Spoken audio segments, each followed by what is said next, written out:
back. I am here with Dr. Callum Easton, who I have known for over a decade at this point, thanks to archery at Cambridge. How's your conference going, Callum? Oh, pretty good, thanks. Yeah, really enjoying the mix of perspectives and approaches. I feel I've learned a lot. Good. You were presenting today. Can you tell us what you were presenting on? Yeah, certainly. I've been speaking about foreign Greenwich pensioners. So Greenwich Hospital, it wasn't a modern hospital where they treat the sick. It was very much a retirement home for old and wounded sailors. And they were really a huge symbol of Britishness, British naval identity and destiny. So I'm really interested by foreign-born men who, via service in the Navy, end up there. What percentage are we talking about here? Well, over the course of the 18th century and then through to 1815, the average is about 5%. But so, always a small minority, but still significant. But there's huge variation across that period because it's much higher in wartime when they're desperate for anyone they can get, and especially high in years of demobilization. So just as the war ends, I suppose they decide, where am I going to go?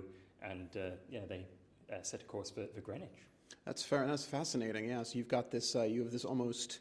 Do you, given the sort of the multitude of alliances that emerge in the 18th century, do you have Greenwich pensioners of foreign birth who are literally serving against the navies they were born? We do, yes, quite a number of them actually, and that this is one of the things I'm most interested in. It seems to be no bar at all to admission. The fact that their country of birth is at war with Britain at that moment. So we see a lot of people from the US, from the Netherlands, particularly strong with Danes as well. We have the two bombardments of Copenhagen, but in the same years, quite a few Danes coming in. Do you suspect that is more a very sort of more 18th and modern view of loyalty and nationhood, or is it more just, we can't just take any warm body the way the Army can. We need people who can actually sail, and therefore we can't be as picky?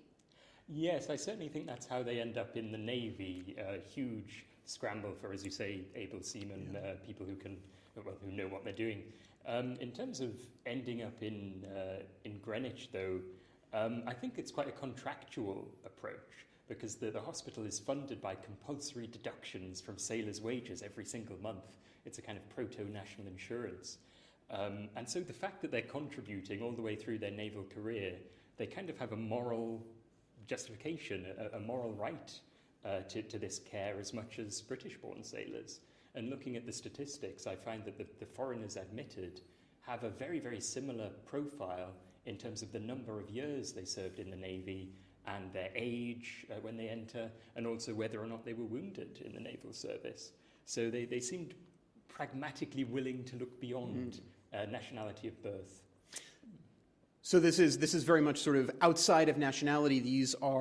They can blend in with the rest of the pensioners. They're sort of the standard ilk and cut. Exactly, yes. I mean, there's a lot written about the identity of sailor, how it was very distinctive in its own language and dress. Even you could spot one from the way they walked along the street, the sort of amble from sailing. And yes, I think there was a kind of transnational dimension to that, a fluidity of the population of sailors. The maritime labour force was quite a mobile one, kind of by definition. And from the state's point of view, from Britain's point of view, pragmatically it's very useful to claim them, that they have kind of an honorary Britishness, I suppose, through playing their part in winning all these battles and establishing Britain's naval destiny and prowess. This is a period where we get a lot of that rhetoric about sort of Britain leading Europe and being sort of the enlightened country. Does this play into that at all, do you think, that sort of acceptance of others? Potentially. I mean, Greenwich itself, I could say actually it's really copying a French idea. It's copying Les Invalides in Paris.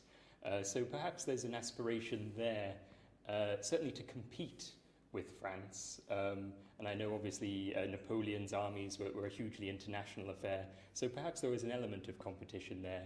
But from my point of view, I think it's overwhelmingly pragmatic. It's just a kind of desperation really for men.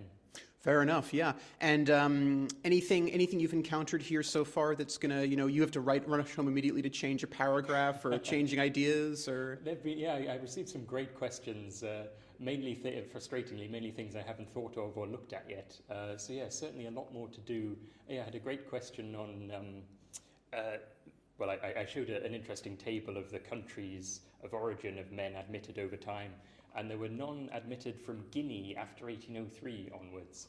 And I need to go and do a lot more digging there, because I would have expected the opposite. Once the West African squadron got going, you would think there would be more men from there. So yeah, that's certainly one thing at the top of my list to go and have a look at. Yeah, absolutely. It sounds very much like the Royal Navy in this period is, much like the burgeoning U.S. Navy, is much less concerned with color than most things on land are. Again, with the whole sort of, you've got to be able to sail more than anything. Yes. In my sample, I've looked at a period when there were just over 17,000 admissions to the hospital. Of those, I think 848 off the top of my head were foreign-born, and 72 are identified as black in the records. But there is a certain amount of acceptance, and they're admitted on equal terms. But it's all, it's all, to use a strange word, it's all coloured through the impressions of the clerks of the time. So some of the men recorded as being black were born in Bombay, for example. Okay. So it's all filtered through the perceptions of the clerk. A very different take on race than we would have today. Exactly, yes. Fair enough. All right. Anything you're looking forward to in particular for the rest of the conference, for tomorrow or anything like that? Well, I have to say your talk, of course, coming very up kind, next. Very looking kind. Forward to that. And also, the talk coming up on timber supplies. It really gets me excited on the naval side. Of course, the sourcing of the masts and the rigging from Scandinavia. So. Wasn't Victory mainly built from Russian wood? Oof. Yeah, I believe it was, yes. Fair enough, fair enough. Things improve a lot when we start getting it from Canada. Oh, absolutely. All right, well, Callum, thank you very much indeed. Yeah, pleasure, thank you. Hello again, folks. Please remember, we're still fighting back from that Spotify nightmare. So please do 2 really simple and quick things to help us rise from the ashes. First, whack that subscribe button, especially if you're listening to this on Spotify, because you're likely to have been disconnected. But whatever platform you listen to your podcasts on, please just do it anyway to make sure you can stay connected to us. Second, like and leave a comment. It helps bump us up the algorithm to reconnect with our lost audience. If you're a fan of the show, you can leave a 5-star review.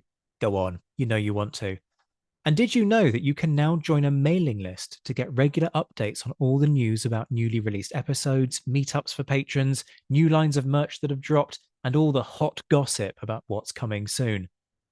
Because let's be honest, this show is all about the hot gossip. To sign up, go to www.thenapoleonicwars.net. Much love to all my Patreon supporters who are enjoying a rejuvenated and revitalized offering of perks on Patreon. Head to patreon.com/the Napoleonic Wars pod to find out how you can join a buzzing community of like-minded Napoleonic nerds who are enjoying things like courses, socials, a book club, green room access to recordings, early releases, exclusive episodes, and much more. Shout outs to our patrons who, at the time of recording this in mid-August 2024, are in the mentioned and dispatches tier: Rob Griffith, Brendan Teeling, Beatrice de Graaf, Lynn Dawson, Jamie Kingston, Lucy Tatner, Jim Deary, Josh Keeney, Colin Fieldhouse, Stephen Colson, Jim Getz, Stephen Gillen, Hugh Brennan, Alistair Campbell-Grieve, Andy Meakin, Mark Anscombe, Rob Coughlin, Bruins Girl, Noah Fink, Mark Trowbridge, Mars Reedy, Nick Overland, Graham Goodwin, Chris Pramas, Anthony Gumbau, Anonymous American, Martin Pisani, James Fluick, Natasha Hobday, Rod Schwager, Chris Kimball, Gary Dennis, David Graylick, Ted Andrews, Richard Anderson, Arthur 4G, Sam Moore, Wyatt Pollock, Carol Dixon Smith, Roland Shark, Giovanni, Jean-Baptiste Merlon, and Darla Vincent. And the Admirals: John Haynes, Ryan Diamond, JC Kaiser, Bob Burnham, Mike Guest, Liam Telfer, Todd and Laird Campbell, Rachel Stark, Mark Duckers, David Maxwell, David Priest, Graham Callister, Sean Sullivan, Stephen Ashworth, Dan Hazelwood, Kate Walcombe, Clemens Beman, Charles McKay, Reto the Sci-Fi Fan, Tim Day, Mark Chestnut, Jason Moore, and the enigmatically named Zed. And I promise that's not just me boosting the numbers. We'll be back very soon, but until then, This has been the Napoleonic Wars Pod. On behalf of myself, Liam, Luke, and Josh, take care of yourselves, folks. Stay well. And as always, thank you for listening.